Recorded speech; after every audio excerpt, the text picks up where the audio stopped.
Hi everyone, Digital Marketing Advisor Josh Cobb here from Steps. I hope you're having a great day wherever you are. And this week we're going to talk about winning attention on the internet, specifically relating to Google, and how do we get on that coveted first page of Google search rankings. Now, it's a question you've probably asked yourself, and it's a question we certainly get asked almost on a daily basis, is how do we rank higher than our competitors? But before we get into that, I just want to share some statistics with you from the latest census data that showed that 110,000 people in Australia identified as a real estate professional, someone working in the real estate industry. So they're probably salespeople just like you and running businesses just like yours. And that is a lot of people trying to win attention from the very same people you're trying to win attention from and win new business from. Now, that is really hard to cut through the noise with that many people trying to attract clients and to steal your clients away from you. And when it comes to digital marketing, it's harder than ever to cut through the noise, and not only against your competitors, your direct competitors, but third-party platforms like ratings and reviews websites, like the major portals, agent comparison websites. They're all vying for attention from the very same people you're trying to attract as well. So when it comes to Google, I want you to do a little test for me as soon as you finish watching this video, or press pause and go and do this right now, is to go to Google and type in a real estate related question.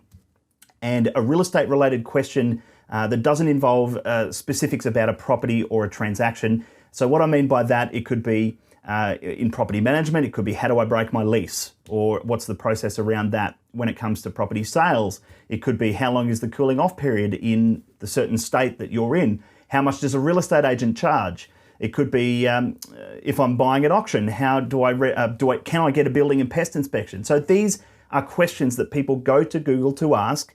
And I can tell you, according to Google's own data, that there are 8 million Australians that do this every single month. They ask real estate related questions around the same vein that I've just described to you. So that is a lot of people going to Google to ask real estate related questions. Now, here's the problem, is that Google doesn't perceive you, the real estate agent, as the subject matter expert.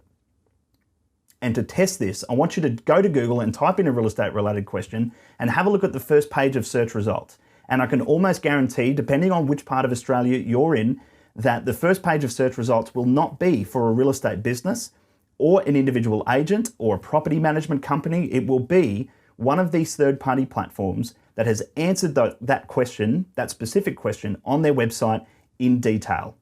And they continue to do this.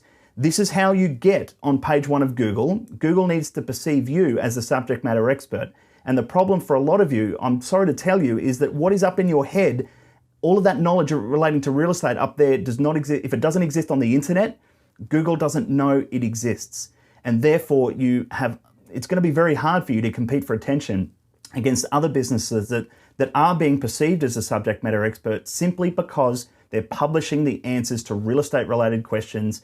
And the things that people are going to Google to ask, they're landing on their website, not yours. So here's my challenge for you this week, is to think of any real estate related question that you get asked, get that question into a spreadsheet, get the answer to that question onto your website, and make sure that you're doing that on a consistent basis. And if you're thinking, well, how am I going to compete with the likes of those ratings, reviews, websites when it comes to the first page of Google? Well, here's the advantage for you, is that Google actually rewards local businesses. And when someone is in your market on a mobile phone or even on their desktop device or their computer, and they're typing in a real estate related question, Google is going to serve up the results that are closest to that person. So you do have an advantage over and above those third-party platforms, but you need to get started. And the longer you wait, the more authority that these websites are going to get, the more traffic they're going to drive, the more Google is going to perceive them to be the subject matter expert. But at the end of the day, they're not the best people to be answering that question. You are. As a real estate professional, you are the subject matter expert. You're the person on the front line talking to consumers every single day. Therefore, the response to any question relating to real estate in your local market should be on your website, and the traffic should be coming to you. So that's my tip for this week. I hope you found it helpful. Thanks for watching as always. If you'd like to keep up to date with all things digital marketing and real estate, head over to steps.com.au. We have all sorts of interesting tips and actionable strategies on our blog relating to digital marketing and real estate. Our podcast is there as well. And until next week, I'm Josh Cobb. I'll see you soon.